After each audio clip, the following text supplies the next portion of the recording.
Polymer के बारे में आज पढ़ने वाले हैं। तो पॉलीमर होता क्या है? पॉलीमर जो होते हैं वो मेटल होते हैं जो कि जाइंट मॉलिक्यूल मटेरियल होते हैं या फिर मैक्रो मॉलिक्यूल मटेरियल होते हैं जो कि कई सारे केमिकल से मिलकर बने होते हैं, जो कि केमिकल जो होते हैं वो केमिकल बॉन्डिंग द्वारा आपस में जुड़े होते हैं, मतलब रिपीटिशन ऑफ केमिकल्स होता है। इन्हीं केमिकल्स को हम बोलते हैं मोनोमर, जो आपस में रिपीट हो के पॉलीमर बनाते हैं। ठीक है, तो और पॉलीमर का जो मॉलिक्यूलर वेट होता है वो 10,000 से 10 लाख ग्राम पर मोल भी हो सकता है। मतलब समझ सकते हैं इसका मॉलिक्यूलर वेट पर ग्राम पर मोल में कितना ज़्यादा हो सकता है। तो और जो मोनोमर्स होते हैं वो यूजुअली मोनोमर्स जो होते हैं वो कार्बन बेस्ड होते हैं, लेकिन हमेशा कार्बन बेस्ड ही मोनोमर नहीं हो सकते। ऐसा ज़रूरी नहीं है कि हमेशा कार्बन बेस्ड मोनोमर ही होंगे। यूजुअली मतलब ज़्यादातर कार्बन बेस्ड ही होते हैं। जहाँ तक हम पढ़ेंगे वो सारे के सारे कार्बन बेस्ड ही मोनोमर होंगे, लेकिन ऐसा नहीं है कि हमेशा कार्बन बेस्ड मोनोमर ही हो सकते हैं। और प्रॉपर्टीज़ जो पॉलीमर्स की होती हैं वो कंस्टिट्यूएंट मोनोमर्स से डिफरेंट होती है, मतलब जिनसे मिलकर ये पॉलीमर बनता है, जिन केमिकल से, उनसे उनकी प्रॉपर्टीज़ से पॉलीमर की प्रॉपर्टीज़ डिफरेंट होती हैं। ठीक है, तो अब पढ़ लेते हैं एक एक करके, जो लिखा है वो जल्दी जल्दी पढ़ लेते हैं। तो polymer are materials made of giant या फिर macro molecule chain like molecules having average molecular weight from 10,000 to more than 10 lakh gram per mole, built by the joining of many mers or units by chemical bonds। इसका मतलब क्या है? That is, a polymer is large molecule built by repeating a small simple chemical unit called monomer। ठीक है, और अगला point है repeating chemical unit are covalently linked to each other in macromolecule। मतलब मैक्रोमॉलिक्यूल मतलब जो पॉलीमर है उसमें जो रिपीटिंग यूनिट है वो कोवेलेंटली बॉन्डेड होती हैं। Polymers are usually but not always carbon based, मतलब इसके जो मोनोमर है वो ज़्यादातर कार्बन बेस्ड होता है पर हमेशा नहीं होता। ठीक है, और properties of polymer are entirely different from those of chemicals या फिर monomers from which it is formed. जिससे यह बनता है उससे प्रॉपर्टीज़ इंटायरली डिफरेंट होती है। ये हो गया तीनों पॉइंट। मर है, मर क्या होता है हम देख लेते हैं। तो मर डेफिनीशन ही देख लेनी है, बस इसमें कुछ समझाने वाली नहीं। A unit group of atoms and molecules that defines characteristic arrangement of polymer. ठीक है, ये मर होता है। कैरेक्टरिस्टिक अरेंजमेंट ऑफ पॉलीमर जो डिफाइन करे वही यूनिट ग्रुप ऑफ एटम्स को, मतलब यूनिट ग्रुप ऑफ एटम्स मतलब जैसे कि जो एटम अपने कैरेक्टरिस्टिक ऑफ पॉलीमर डिफाइन करे। अरे यार पढ़ लो यार, इसमें कोई ख़ास नहीं है समझाने वाली बात। मोनोमर ना भी पढ़ोगे तो कोई ज़रूरी नहीं है। मोनोमर जो है ये इम्पॉर्टेंट है, ये मैं बताता हूँ। मोनोमर क्या होता है? मोनोमर जो सिंपल मॉलिक्यूल होता है जो कि जिसके बाइंडिंग के द्वारा मतलब रिपीटिशन के द्वारा पॉलीमर बना होता है, इसे मोनोमर बोलते हैं। एक मोनोमर जो होता है इसमें 2 या 2 से अधिक बाइंडिंग साइट होती हैं। 2 या 2 से अधिक बाइंडिंग साइट होनी चाहिए अगर कोई मॉलिक्यूल एज ए मोनोमर काम कर रहा है। ठीक है, और मोनोमर जो होते हैं बिल्डिंग ब्लॉक ऑफ पॉलीमर के बोले जाते हैं। और जो सिंपल मॉलिक्यूल हैं, जितने भी ऑल सिंपल मॉलिक्यूल जो हैं वो मोनोमर्स नहीं हो सकते। जैसे कि हम अमोनिया ले लें, वाटर ले लें, एथेनॉल ले लें, ये सब के सब मोनोमर नहीं हैं। लेकिन जो मॉलिक्यूल हैं जिनकी 2 या 2 से अधिक बॉन्डिंग साइट्स हैं तो उनको हम मोनोमर्स की तरह ट्रीट कर सकते हैं। जैसे कि एल्केन हो गया, विनाइल क्लोराइड हो गया, एल्कीन नहीं, एल्कीन्स, या फिर विनाइल क्लोराइड, या फिर एडिपिक एसिड, ये सब के सब क्या होते हैं, इनमें दो होती हैं, वो क्या बॉन्डिंग साइट्स होती हैं जो आपस में जुड़ करके पॉलीमर बनाती हैं, तो इनको हम मोनोमर कंसीडर कर सकते हैं। तो मोनोमर की डेफिनेशन ये सारा पढ़ लेते हैं एक बार। मोनोमर क्या होता है? Monomer is defined as the simple molecule with 2 or more bonding sites through which it forms covalent linkage with other monomer molecules to form macromolecule. मतलब क्या है, जो बॉन्डिंग साइट्स होते हैं उसके द्वारा ये कोवेलेंट बॉन्ड बना लेता है दूसरे मोनोमर के साथ, जिससे हमारा मैक्रोमॉलिक्यूल बन जाता है, मतलब पॉलीमर बन जाता है। Obviously monomer are building blocks of polymers interestingly all the simple molecule cannot behave as monomer. For example, molecules like ammonia, water, alcohol etc are not monomers. ठीक है, only molecules with 2 or more bonding sites act as monomers. Example, alkene, vinyl chloride, adipic acid, glycol with 2 bonding site act as monomers. तो ये हो गया monomer. ठीक है, तो यहाँ पे कुछ पॉलीमर, मोनोमर और उसकी रिपीटेड यूनिट्स हैं, तो वो देख लेते हैं। पॉलीएथिलीन में जो होता है मोनोमर, वो CH2 डबल बॉन्ड CH2 होता है, इसको हम एथिलीन बोलते हैं। डबल बॉन्ड को इन बोलते हैं, सिंगल बॉन्ड होता है तो एन बोलते हैं, ट्रिपल बॉन्ड होता है तो आइन बोलते हैं। ये तुम्हें पता होगा, IUPAC में पढ़ाया जाता है। तो पॉलीएथिलीन है, पॉलीएथिलीन में CH2 डबल बॉन्ड CH2 होता है जिसको एथिलीन बोलते हैं, और इसकी रिपीटेड यूनिट डबल बॉन्ड टूट जाता है और इधर से और सामने से, इधर से और इधर से 2 एक्टिव साइड बन जाते हैं। ये एक ये रहा, एक ये रहा। ठीक है, तो ये 2 एक्टिव साइड बना देता है। ऐसे ही पॉलीविनाइल क्लोराइड होता है, यहाँ पे एक H रिप्लेस होकर के Cl आ जाता है, बाकी सब सेम ही एथिलीन की तरह है। और यहाँ पे CH2 एक इधर से और एक इस साइड से, दोनों साइड से एक एक एक्टिव साइड बन जाते हैं। इसमें एक ही दिखाया है, दूसरा इधर से होता है। और यहाँ पे पॉलीआइसोब्यूटेन है, ये ब्यूटेन पॉलीआइसोब्यूटालीन है, ब्यूटालीन है। तो इसमें डबल बॉन्ड है, तो ये डबल बॉन्ड टूटेगा और एक इधर से एक्टिव साइड बनेगी, एक इधर से एक्टिव साइड बनेगी, तो ये भी मोनोमर होगा। रिपीट यूनिट, यही यूनिट बार बार रिपीट होगी पॉलीमर बनाने में। ठीक है, और पॉलीस्टाइरीन, ये स्टाइरीन का पार्ट है, तो इसमें CH2 ये डबल बॉन्ड टूटेगा, और इसमें दिखाया नहीं गया है, सॉरी ये गलत छपा हुआ है। यहाँ पे सिंगल बॉन्ड आ जाएगा, जहाँ डबल बॉन्ड है यहाँ पे सिंगल बॉन्ड बन जाएगा। यहाँ पे ये सिंगल बॉन्ड बनेगा और एक एक्टिव साइड इधर बनेगी, एक एक्टिव साइड इधर बनेगी। दोनों साइड एक्टिव हैं, इसमें एक साइड ही दिखाई गई हैं। ठीक है, और इसके बाद है अगला पार्ट में पॉली 6 नाइलॉन जिसे बोलते हैं। ये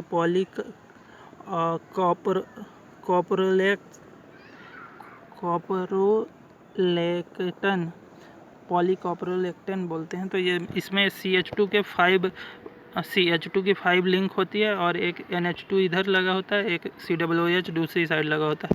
तो इसमें क्या होता है कि ये OH और ये H ये दोनों निकल जाते हैं और वाटर निकल जाता है, और ये एक्टिव साइड दोनों साइड से एक एक बन जाती है। ठीक है, अब समझ में आ गया ना कहाँ से क्या निकालना है। ये OH निकलेगा इधर से ये H निकल जाएगा, तो ये एक्टिव साइड खाली हो गई दोनों साइड और वाटर निकल गया। और ये इसके बाद होता है नेचुरल रबर, जिसको हम बोलते हैं पॉलीआइसोप्रोपीन। तो इसमें क्या होता है, ये डबल बॉन्ड टूट रहा है, यहाँ सिंगल बॉन्ड आ रहा है, एक एक्टिव साइड इधर से बन रही है, एक एक्टिव साइड इधर ऊपर साइड को बनेगी। ठीक है, तो ये 2 एक्टिव साइड बना देंगे। और यहाँ पे जो पिछले स्ट्रक्चर में ये तो पता होगा, ये बेंजीन रिप्रेजेंट करता है, बेंजाइल ग्रुप हो गया। और इसके बाद आता है पॉलीमर्स। होते क्या हैं पॉलीमर्स की डेफिनेशन। सॉरी, ये क्या हो रहा है यार। तो पॉलीमराइजेशन पढ़ लेते हैं। पॉलीमराइजेशन जो होती है वो क्या होता है कि इसी रिएक्शन जो होती है पॉलीमर बनने की मोनोमर से, इसी को हम पॉलीमराइजेशन बोलते हैं। प्रोसेस को पॉलीमराइजेशन बोलते हैं। मोनोमर से पॉलीमर बनने की प्रोसेस को हम पॉलीमराइजेशन बोलते हैं। और पॉलीमराइजेशन सिर्फ मोनोमर की प्रेजेंस होने से नहीं बन जाता है, इसके लिए हमको एक इनिशिएटर चाहिए होता है, जिसकी वजह से ये रिएक्शन इनिशिएट होती है। तो under high pressure this reaction goes. तो हम क्या करेंगे कि पॉलीमराइजेशन की डेफिनेशन एक बार पढ़ लेते हैं तो समझ में आ जाएगी, उसके बाद देखा गया। तो this is defined as chemical reaction in which monomer is converted to the polymer under specific condition. However monomer alone cannot undergo polymerization but requires presence of chemical called indenter. ठीक है, तो इंडेंटर की initiator की ज़रूरत पड़ती है polymerisation के लिए। तो अब ये रिएक्शन देख लेते हैं। तो मोनोमर प्लस इनिशिएटर रिक्वायर्ड होता है, तो इनिशिएटर डाल देंगे मोनोमर के साथ में और हाई प्रेशर देंगे तो पॉलीमर बन जाता है, जैसे कि यहाँ पे दिखाया गया है पॉलीविनाइल क्लोराइड बना के। तो ये विनाइल क्लोराइड को n mole of vinyl chloride दिए और यहाँ पे पैरोक्साइड डाला एज इंडेंटर इनिशिएटर, और इसके बाद इस विनाइल क्लोराइड के एन पार्ट बन गए, एन मोनोमर्स आपस में कोवेलेंटली जुड़ गए और पीवीसी बन गया, पॉलीमर बन गया, पीवीसी पॉलीविनाइल क्लोराइड बन गया। ये एग्जांपल था। ठीक है, अब इसके बाद डिग्री ऑफ पॉलीमराइजेशन है अगली टॉपिक। तो डिग्री ऑफ पॉलीमराइजेशन क्या होता है, ये सेम वही लिखा है जो यहाँ पे लिखा है। ठीक है, तो मैं ऊपर वाला छोड़ देता हूँ, आप पढ़ लेना पोज करके। तो डिग्री ऑफ पॉलीमराइजेशन मीन्स होता है molecular weight of polymer upon molecular weight of monomer. जो पॉलीमर बनेगा उसका मॉलिकुलर वेट, अपन जो मोनोमर यूज़ हुआ है पॉलीमर बनाने में उसका मॉलिकुलर वेट। तो ये पढ़ ही देता हूँ मैं।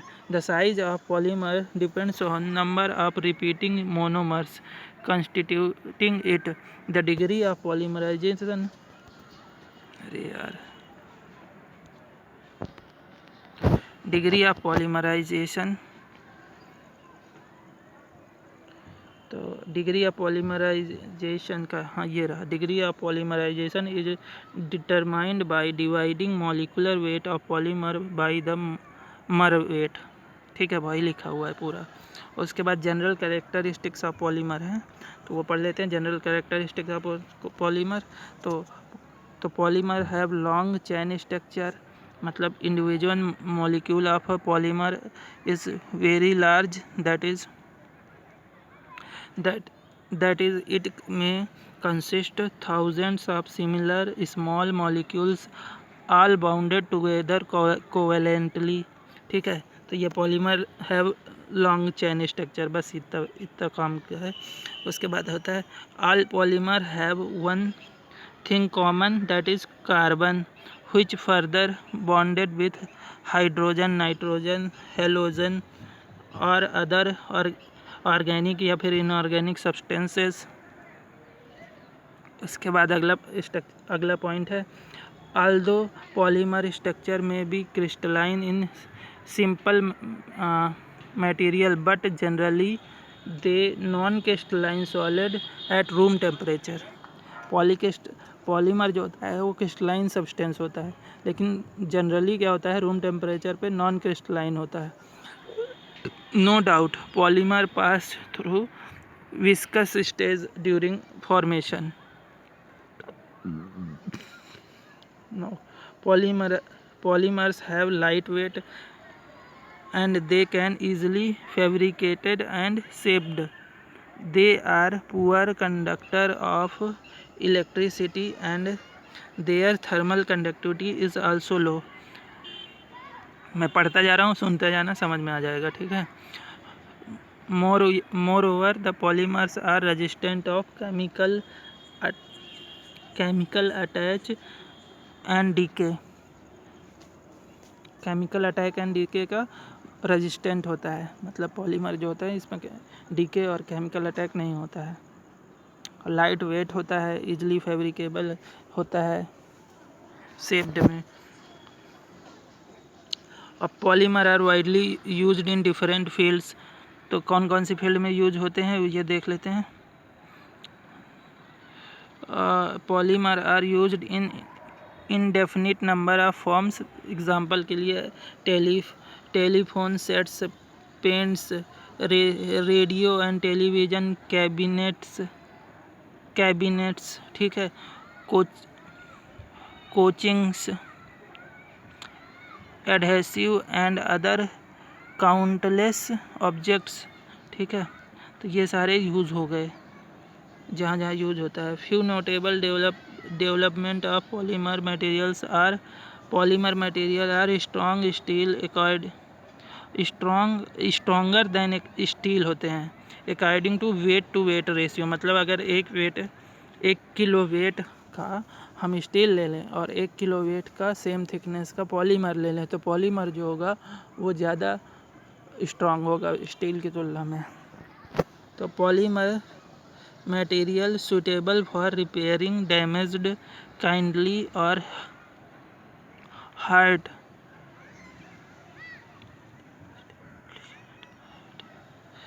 Suitable for repairing damaged kidney and heart, ठीक है। तो पॉलीमर मटेरियल का यूज़ यहाँ भी हो गया। और polymer material act as adhesive so stronger that the use of nails and wood and leather can be avoided. Use of nails and would in would मतलब क्या होता है, लकड़ी में जो हम खीली गाड़ते हैं उसका यूज़ एवॉइड करा जा सकता है क्योंकि ये एडहेसिव की तरह काम करता है। और अगला पॉइंट है, अगला पॉइंट पढ़ लेते हैं, कहाँ तक था। ये leaching of spacecraft, lining of spacecraft to withstand high temperature specially during reentering in earth atmosphere, क्योंकि री एंटरिंग जब इस अर्थ एटमॉस्फेयर पे इंटर करता है स्पेस क्राफ्ट तो उसका टेम्परेचर बढ़ जाता है फ्रिक्शन की वजह से, जो एटमॉस्फेरिक फ्रिक्शन है उसकी वजह से। तो उसमें लाइनिंग के लिए हम यूज़ करते हैं पॉलीमर का। और silicon film does not permit water to enter but allows dissolved oxygen in water. तो सिलिकॉन फिल्म जो होती है वो क्या करती है कि वाटर को परमिट नहीं करती कि वो उसके आर पार जा सके, लेकिन जो वाटर में डिजॉल्व ऑक्सीजन होती है उसको परमिट कर देती है, जिसके द्वारा हम क्या करते हैं कि अंडर वाटर टनल में इसका यूज़ कर सकते हैं, क्योंकि वहाँ पे ऑक्सीजन जो होगा वो वाटर से आ जाएगी लेकिन वाटर जो है वो नहीं आ पाएगा, ठीक है। In water to pass through it using polymers under water tents have been prepared which allow man to live and work मतलब क्या होगा, हम यूज़ कर सकते हैं इन टेंट का, पॉलीमर टेंट का वाटर के अंदर। अब अगला है molecular structure of polymers. Polymers जो मॉलिक्यूल होते हैं वो 3 तरह के स्ट्रक्चर बनाते हैं। एक होता है लीनियर चेन स्ट्रक्चर, एक होता है ब्रांच्ड चेन स्ट्रक्चर और होता है क्रस्ट चेन स्ट्रक्चर।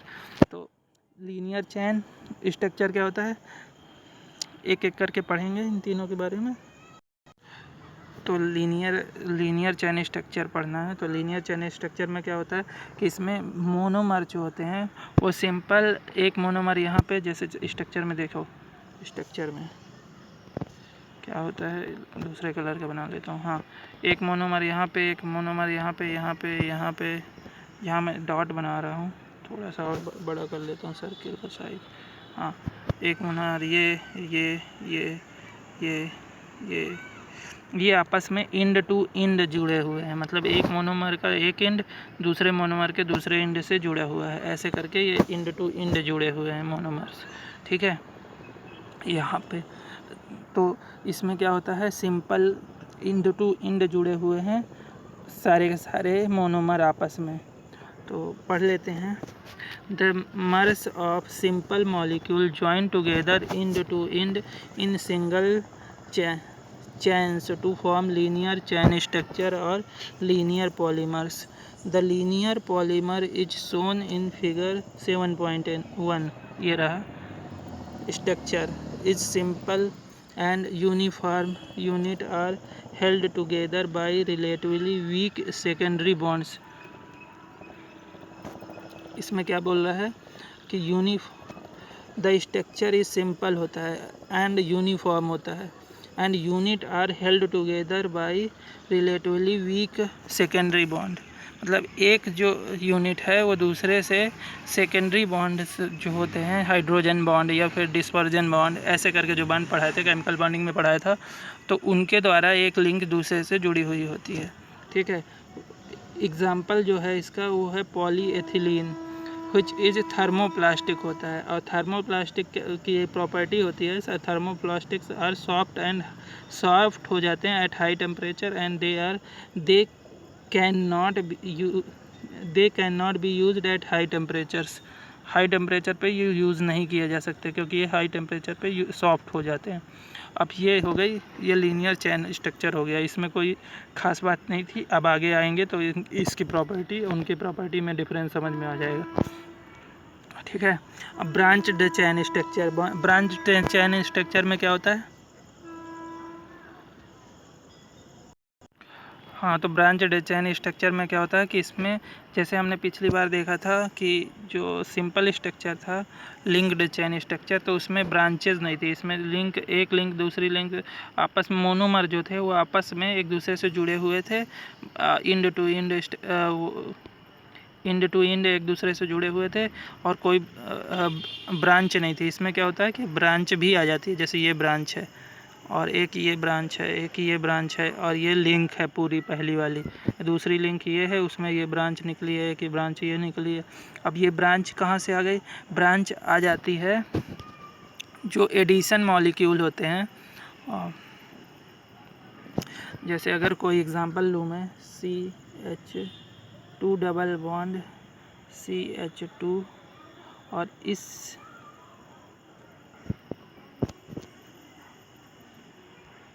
सॉरी यहाँ पे 2 नहीं होगा क्योंकि यहाँ पे CH बनाना पड़ेगा और उसके बाद CH3 है. तो हम ऐसा कोई अपने आप ले रहा हूँ मैं मोनोमर. तो यहाँ पे क्या होगा कि एक्टिव साइड बन जाएगी. एक तो ये डबल बॉन्ड सिंगल बॉन्ड में बदल जाएगा, ये वाला डबल बॉन्ड. तो यहाँ सिंगल बॉन्ड बनेगा तो यहाँ एक्टिव साइड बनेगी और एक एक्टिव साइड यहाँ बनेगी. तो ये आपस में जोड़ करके हमारी लिंक बनाएंगे. लेकिन जो ब्रांच बनेगी, यहाँ से एक एडिशन हाइड्रोजन जो है ये हट जाएगा. 3 हाइड्रोजन है ना यहाँ पे, तो ये 3 हाइड्रोजन में से एक हाइड्रोजन हट जाएगा. यहाँ पे सिर्फ 2 हाइड्रोजन बचेंगे और यहाँ पे एक साइड बन जाएगी. यहाँ से कार्बन जुड़ेगा और नए जो भी मोनोमर होगा उसका कार्बन यहाँ से जुड़ेगा और ये ब्रांच बनेगी. और ये दोनों जो है वो लिंक बनाएंगे. ये एक्टिव साइड है, ये लिंक बनाएंगे और यहाँ से जो एक हाइड्रोजन हटा है वो यहाँ ब्रांच बनाएगा C कार्बन से जुड़ के. ठीक है. तो समझ में आ गया होगा जहाँ तक है.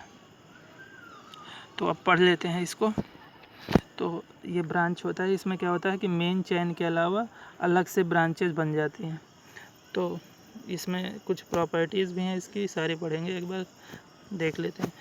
The polymer has also branched chain besides linear chain. Linear chain के साथ साथ ब्रांच चैन होती है, जो कि 7.2 फिगर में दिखाया गया है. The polymer is more stronger and less ductile due to linking of the chains with each other. जो चैन है वो एक दूसरे के साथ लिंक हो रही हैं, जिसकी वजह से जो पॉलीमर है वो ज़्यादा स्ट्रॉन्ग हो जाएगा और लेस डक्टाइल हो जाएगा. ठीक है. Branching is generally formed by removing A side atom. Side atom को रिमूव करके, जो मैंने दिखाया था वैसे ही साइड एटम को रिमूव करके ब्रांचिंग होती है. ठीक है. Side atom from the main chain and replacing by carbon bonding. The chain packaging efficiency is reduced due to chain packaging efficiency reduce होती है ड्यू टू ब्रांचिंग चैन की ब्रांचिंग हो जाती है, जिसकी वजह से चैन पैकिंग एफिशिएंसी जो है वो रिड्यूस हो जाती है, thereby lowering the polymer density, जिसकी वजह से पॉलीमर की डेंसिटी रिड्यूस हो जाती है। ये कुछ प्रॉपर्टी थी ब्रांच्ड चैन स्ट्रक्चर की। ठीक है, तो ब्रांच्ड चैन स्ट्रक्चर हो गया। अब तीसरा है क्रॉस लिंक्ड चैन स्ट्रक्चर। इसमें क्या था, जो पिछली बार ब्रांच बनी थी वो लिंक को आपस में जोड़ती नहीं थी। इसमें क्या होगा, जो ब्रांचेस हैं वो एक दूसरे लिंक के साथ जुड़ जाती हैं। ये देखो, ये लिंक है, ये लिंक है और ये लिंक है, ये ब्रांचेज आपस में जुड़ गई हैं। ये अंतर हुआ है स्ट्रक्चर में। अब ये पढ़ लेते हैं एक बार। The polymer has interlinking chain connecting the adjacent linear chains. जो इंटरलिंकिंग चैन है वो एक एडजेसेंट चैन को कनेक्ट कर देती हैं। फिगर 7.3 जो कि दिखाया गया है। Due to this interlinking of individual molecular chains the movement of individual chain restricted. ये जो इंडिविजुअल चैन है, ये अलग चैन है, इसका अलग से मूवमेंट जो है वो रिस्ट्रिक्ट हो गया। मतलब अब ये अलग से अकेले नहीं मूव कर सकती, ये सारी की सारी एक साथ मूव होंगी जब भी होंगी, तीनों की तीनों। ठीक है,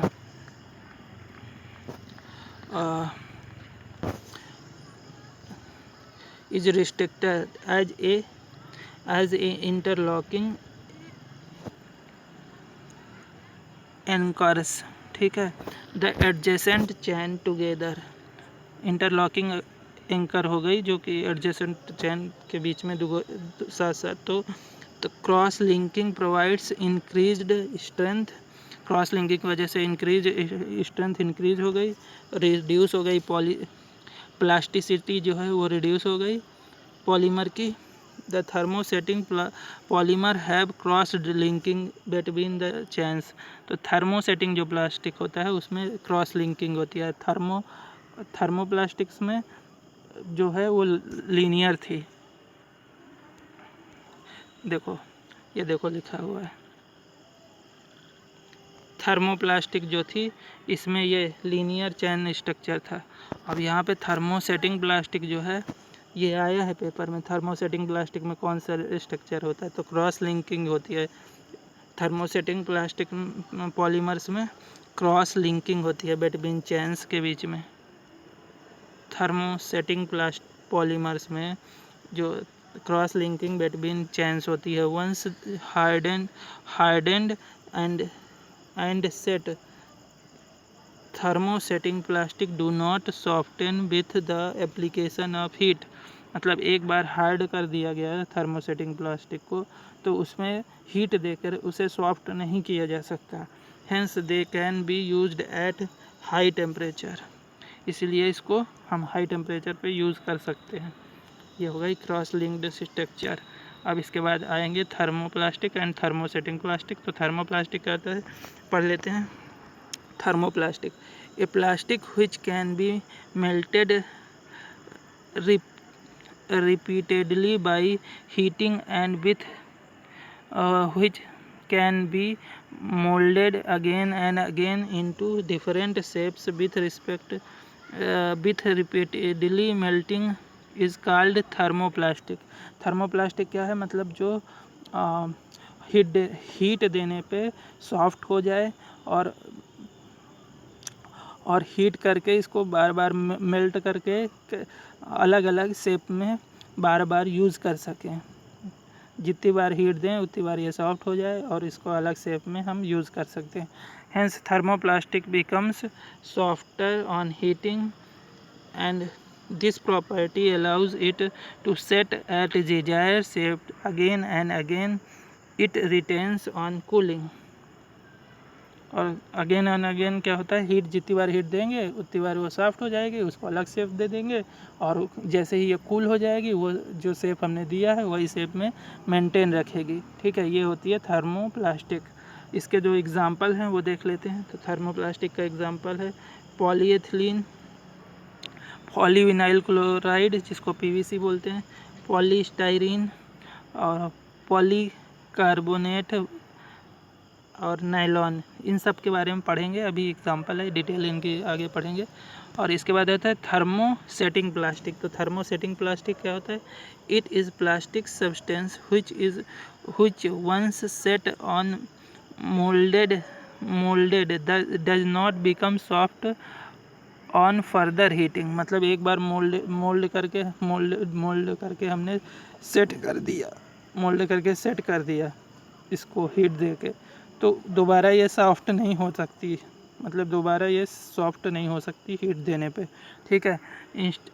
instead of melting it degrades and further on heating. मतलब अगर हमने दोबारा हीट किया तो ये मेल्ट होने के बजाय डिग्रेड होने लगती है, मतलब जलने लगती है, ऐसा कुछ। तो thermosetting plastic are irreversible plastic which cannot be melted or softened once set of molded in the given shape। मतलब एक बार सेट हमने शेप दे दिया तो दे दिया, उसके बाद इसको दोबारा हम सॉफ्ट नहीं कर सकते कि दोबारा एक बार हमने जो बना दिया थर्मोसेटिंग प्लास्टिक से, उसको हम दोबारा मेल्ट करके हीट दे के दूसरी ऑब्जेक्ट में रीयूज़ कर लें, तो ऐसा नहीं हो सकता थर्मोसेटिंग प्लास्टिक के साथ। इसके कुछ एग्जांपल हैं, जैसे कि बेकेलाइट हो गया, मेलामाइड हो गया, और यूरिया फॉर्मेल्डिहाइड रेजिन हो गया। इन सबको पढ़ेंगे डिटेल में, ठीक है। अब कुछ कंपैरिजन है थर्मोसेटिंग प्लास्टिक और थर्मोप्लास्टिक के बीच में, तो एक एक करके पढ़ लेते हैं थर्मोप्लास्टिक और थर्मोसेटिक प्लास्टिक की कंपैरिजन। अब यही इम्पॉर्टेंट है, इसी को संग से याद रखेंगे। पिछला तो खैर थोड़ी थोड़ी जानकारी थी, ये एक जगह सारा का सारा है, ठीक है। थर्मोप्लास्टिक थर्मोसेटिंग प्लास्टिक के बारे में तो क्या है कि पहला पॉइंट थर्मोप्लास्टिक का पढ़ेंगे। तो थर्मोप्लास्टिक में पहला पॉइंट क्या है? They have long chain polymer which are not linked. मतलब थर्मोप्लास्टिक में नॉट लिंक्ड है, नॉट क्रॉस लिंक्ड है, ठीक है। और थर्मोसेटिंग प्लास्टिक में क्या है? They have long chain polymer which are cross linked. Thermosetting में क्रॉस लिंक्ड है, थर्मोप्लास्टिक में नॉट क्रॉस लिंक्ड है, मतलब क्रॉस लिंक नहीं है, ठीक है। अगला पॉइंट है दे बिकम सॉफ्ट। थर्मोप्लास्टिक्स में they become soft on heating and can be moulded on heating and under pressure। They become soft on heating, they can be molded on heating and under pressure similar to the thermoplastic, ठीक है। become soft on heating, एक बार पहली बार जो है वो soft हो जाता है, थर्मोप्लास्टिक भी पहली बार जब हीट करेंगे तो सॉफ्ट होगा। And become moulded on heating under pressure similar to thermoplastic. अब इसके बाद पहली बार ये सॉफ्ट होके मोल्ड कर दिया हमने, तो ये पहली बार तो थर्मोप्लास्टिक थर्मोसेटिंग प्लास्टिक दोनों का सेम वो प्रॉपर्टी हुई। लेकिन अगले प्रॉपर्टी देखिए, they can be remoulded on heating. ये थर्मोप्लास्टिक में है, they can not be remoulded on heating. मतलब एक बार हो गया तो हो गया, अब दोबारा हम हीट करके रीमोल्डेड नहीं कर सकते इसको। उसके बाद होता है पॉलीस्टाइरीन। एग्जाम्पल हैं कुछ, polystyrene, polycarbonate and polyvinyl chloride are example of thermoplastic. यहाँ पे वेकेलाइट हो गया, melamine are example of thermosetting plastics. Example है दोनों के इस पॉइंट पे। अगला पॉइंट में क्या है? दे कैन री used and recycled. Thermoplastic reused और रिसाइकल्ड कर सकते हैं, they can not be reused and recycled.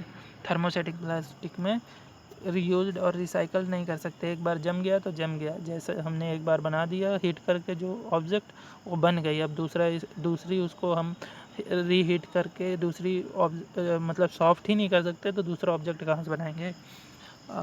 They are used for making buckets, pipes, ये यूज़ हैं उनके। बकेट्स, थर्मोप्लास्टिक से बकेट बनता है, पाइप बनती है, कैरी बैग बनते हैं, कैरी बैग्स, और टॉयलेट गुड्स एंड टॉय जो बनते हैं ये सब थर्मोप्लास्टिक से बनते हैं। थर्मोसेटिंग प्लास्टिक से क्या बनते हैं? Utensil handles, body of socket and plug, और furniture, telephone bodies, TV cabinets and automobile parts, ये सारे के सारे बनते हैं थर्मोसेटिंग प्लास्टिक से। अब ये लेक्चर थोड़ा लंबा हो गया, बस आज यहीं तक रहने देते हैं।